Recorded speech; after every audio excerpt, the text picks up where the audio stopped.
yan tanggapin mo pala. Dispalingado yung iyong mga pulisiya. Palitan mo yung Speaker of the House. Palitan mo yung chairman ng MMDA. Palitan mo yung chairmanship ng appropriation. Kita mo yung malinaw na roadmap. Saan ba tayo tutungo? Wala na nga tayong pinuntahan eh. Akala ho ng iba, madaling magsalita ng ganito. Mahirap po sapagkat napaka-powerful ng Estados Unidos. Kaya lang, kinakailangan bilang Pangulo, meron kang layunin na ating hulmahin yung ating sariling direksyon bilang mga Pilipino, bilang Pilipinas. Yung ating right to self-determination bilang isang bansa, bilang isang nasyon, bilang isang populasyon ng mga Pilipino. Magagaling ang Pilipino eh. So dapat niya ipakita na independent tayo, hindi tayo sunod-sunuran lamang sa ating banyagang alyadong Amerikano. Kaya itong lahat ng ito, cosmetic change po ito. Hanggat hindi siya nakikipag-ugnayan diretso sa ating mga Pilipino, nang walang script pa, walang script, walang rehearsal, hindi memorize, walang prompter. Yung puso sa pusong pakikipag-usap. Ipakita mo yung humility mo. Meron ka naman dati niyan eh, kaya lang nung naging Pangulo ka na wala eh. Pakita mo at tinanggap ka naman ng tao noong 2022 eh. Pero nawala yan. May kayo naging Pangulo na. Inuna mo yung interes ng mga banyaga nating alyado. Inuna mo yung interes ng mga oligarko. Wala ring masama sa pagiging oligarko sapagkat sila'y nagbibigay ng napakaraming empleyo sa ating mga kababayan. Subalit, masama na yan pag interes lang nila ang tinitingnan mo. Tingnan niyo ho yung maraming polisiya ni Bongbong Marcos. Talagang napakalaki ng disconnect. Paano hindi magkakaroon ng disconnect? Kung ang kausap mo lagi yung PSAC, yung Private Sector Advisory Council, mayayaman po lahat yun eh. Wala pong mananakay doon. Wala pong sumasakay ng LRT, MRT, PNR doon. Wala pong sumasakay ng angkas, ng Grab, ng Move It, ano pa ba? Joyride. Wala pong sumasakay doon eh.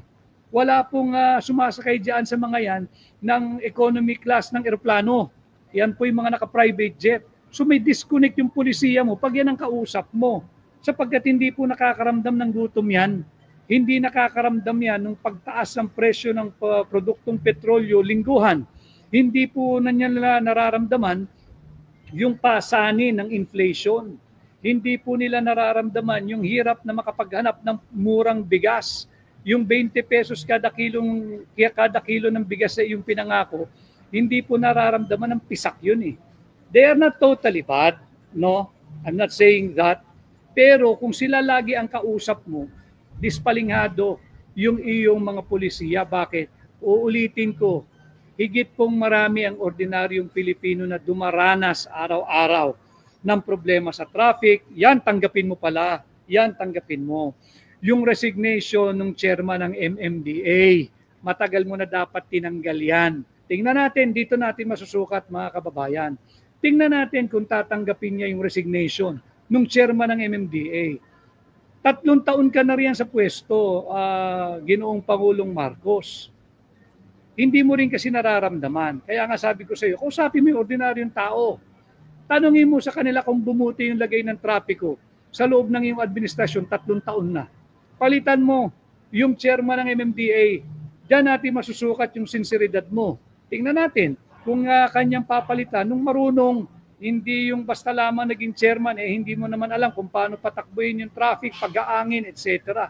Tingnan natin dito. At yun nga, ilipat mo din yung iyong kumpiyansa, pananalig at tiwala pagdating dyan sa liderato ng House of Representatives sa incoming 20th Congress.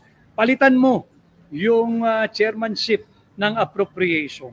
Wala naman na si Stella Kimbo, yung nagsabing wala raw blanco sa Bicameral Conference Committee report. Baka naman isoli nyo rin kay Saldico yung chairmanship ng appropriations. Tingnan natin yung chairman ng accounts ng House of Representatives sapagkat dito natin masusukat kung ito'y patuloy at malamang patuloy ito sa script nila ng pambubudol sa Pilipino. Palitan mo, nandyan si Sid Ungab, gawin mong chairman ng appropriations kung talagang totoo na nais mo ng pagbabago. Si chairman na gawin mong chairman, si Congressman Sid Ungab ng 3rd District ng Davao. Ito'y nakapakabalansyadong tao, tapat at marunong magpatakbo ng appropriations. Subok ito at hindi makatekamay nito, hindi magnanakaw ito.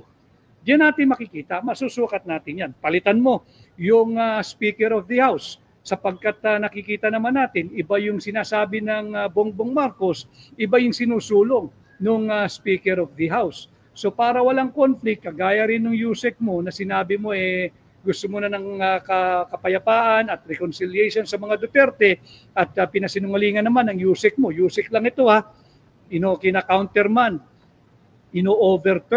overturn yung naging direct message mismo ng kanyang principal. So dito natin masusukat yung sinseridad ng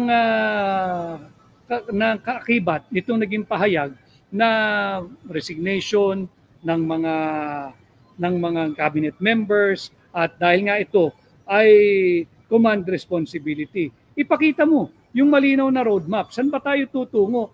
Wala na nga tayong pinuntahan nung unang 3 taon ng termino mo, 6 na taon Pakita mo sa amin, anong roadmap mo? For beginning July 1, 2025 hanggang June 30 noon of 2028, anong roadmap mo? Kahit palitan mo, kahit tagpasin mo lahat ng ulo ng mga head of office mo, kung wala kang malinaw na roadmap, walang patutunguhan ang administrasyon mo. Bukod dyan, palakasin mo ang Armed Forces of the Philippines at ang Philippine National Police. Sa paanong pamamaraan? You have to insulate these two institutions from politics. Stop politicizing the Armed Forces of the Philippines. How? Respetuhin mo yung Board of Generals pagdating sa selection, sa placement and promotion ng mga opisyal. Kinakailangan palakasin mo yung sistema ng meritocracy. Hindi ito punong-puno ng pamumulitika. Ganon din pagdating sa Philippine National Police, yung ating pambansang pulisya, na ang kanilang mandato ay to serve and to protect. Takot ho ang mamamayang Pilipino sa mga pulis sapagkat nakita yung pagmamalabis. Subalit, pagkatapos po na sinalbahe ang karapatang pantao ni Pangulong Duterte, naramdaman po ng sambayan ng Pilipino yung pagbabago ng mga miyembro ng PNP. Hindi yung mga opisyal, yung mga siguro kernel pababa. Higit po silang, parang sila yung hiyang-hiya sa ginawa ng mga opisyal nila. Napakababait po nila sa Pilipino. Ito personal ko nararamdaman ito. Saan man ako magpunta, nawala ho yung maling angas, yung arrogance, yung gaspang, bago po sinalbahe si Pangulong Duterte, bago po pumalag ang sambayan ng Pilipino worldwide, ipinakita yung disgusto sa ginawang pagmamalabis kay Pangulong Duterte. Hiyang-hiya po yung ating mga miyembro ng pambansang pulisya. Dahil may pamilya din po yan At alam nila, pag-uwi nila, naririnig nila yung totoong sentimiento ng mamamayang Pilipino. Kaya ito, tingnan natin, professionalize the AFP and the PNP.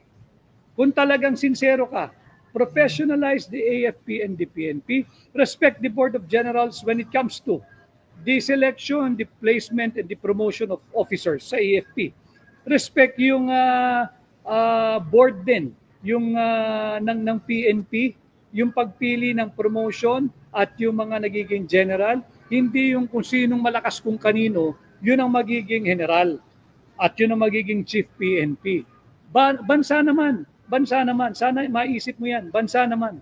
Huwag na yung pang sarili ninyo, sobra-sobra na kayo Sobra-sobra na kayo. Kung pinansyal at material, higit pa kayo sa sobra. Higit pa kayo sa sobra. Yung mga ordinaryong Pilipino naman.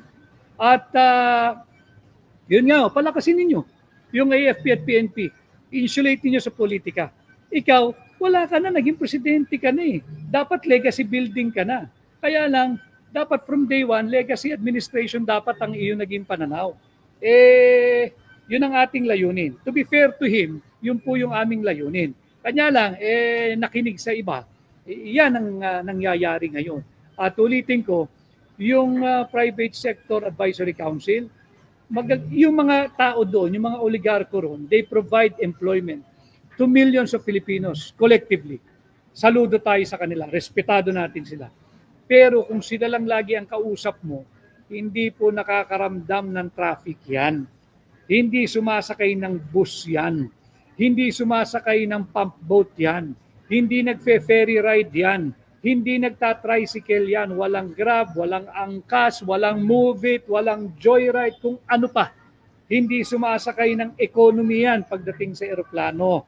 Business class yan, first class, or private jet. Kanya yung pinapayo sa iyo niyan, kaya yung salita rin ninyo may disconnect sapagkat hindi nila nararamdaman yung araw-araw na pinagdadaanan ng ordinaryong Pilipino. Yung murang bigas lang, 3 taon ka na dyan, walang maipakitang murang bigas. At ito ay hindi programa ng administrasyon mo. Ito ay kaakibat ang pera naming mga Pilipino. Bakit? Subsidize yan eh. Yung 35 pesos na pinakamura kada kilo ng bigas, ibinibenta mga kababayan ng 20 sa select places, sa select provinces or cities at limited lamang. At selected lamang yung maaring bumili at bentahan. No? So, hindi po yan legacy ng Bongbong Marcos administration. Pera natin yan eh. Sino pupuno nung 15 pesos na diferensya from 35 to 20? Hindi naman nila babayaran yan ang sarili nilang pera. Pera po natin yan. Iuutang na naman yan. So lahat ito, kagaya ng ating title, cosmetic change lamang po yan. Yung from 35 to 20, cosmetic, para lang pong makeup yan, kolorete, para matakpan yung mga, anong tawag doon, pilakis sa mukha. Para matakpan, di ba, pag nagme-makeup ka, para matakpan yung imperfection sa iyong mukha. Ganyan din po yan. Pero hindi po tatagal yan. Ganon din po yung, ito maganda si Malu Ancheta, agree, si Kong Ungab ang ilagay na House Speaker, the best. Kung si Sid Ungab ang sa House Speaker, the best. Maraming pera ng Pilipino matitipid. Maniwala ka, Ginoong Pangulo Bongbong Marcos, gawin mo, si Sid Ungab ang speaker mo. Yung aking itinutulak na fiscal discipline, belt tightening, at austerity measure, gawin mong Speaker of the House, si Sid Ungab. Yung isa nagtanong, bakit Speaker of the House lang, hindi ang Senate President? Kasi pagdating sa budget, malinaw po sa ating saligang batas, exclusively magmumula po ang proseso ng pagpapanukala ng budget sa House of Representatives. Ngayon, kung waldas sa pera yung namumuno sa House of Representatives, wala pong magagawa ang Senado. Kasi pangunahin na prioridad kung ano na yung napanukala, yung nabalangga sa House of Representatives. Base sa ginawang submission ng NEP at BESF at budget message ng Pangulo. Tama po yun, yung si Ms. Ancheta, gawin ninyo na Speaker of the House si Congressman Sid Ungab. Talagang makakaramdam tayo ng pagbabago at least for the last 3 years ng iyong administration. At pinag-uusapan po natin yung last 3 years. Kung talagang sincero, itong move ng Marcos administration, certify as urgent, certify as a priority measure yung batas calling for the hybrid election system for 2028. Itigil na natin ang kahibangan ng automated election system sa ilalim ni Chairman Technical Glitch. Tanggalin na po natin yan. I-certify mo as priority and urgent. Ang panukala, kung sino man ang magpapanukala, baka si Senador Bato de la Rosa, pagdating sa Senado, pagdating sa mababang kapulungan, baka ang PPP party list, o dili kaya si Congressman Pulong Duterte, o kaya si Congressman Richard Gomez, o si Congressman Bong Suntay ng Quezon City. Tingnan natin, yung magpapanukala na tayo ay mag-transition na into the hybrid election system for 2028 para matuldukan na yung sistema ng dayaan tuwing halalan.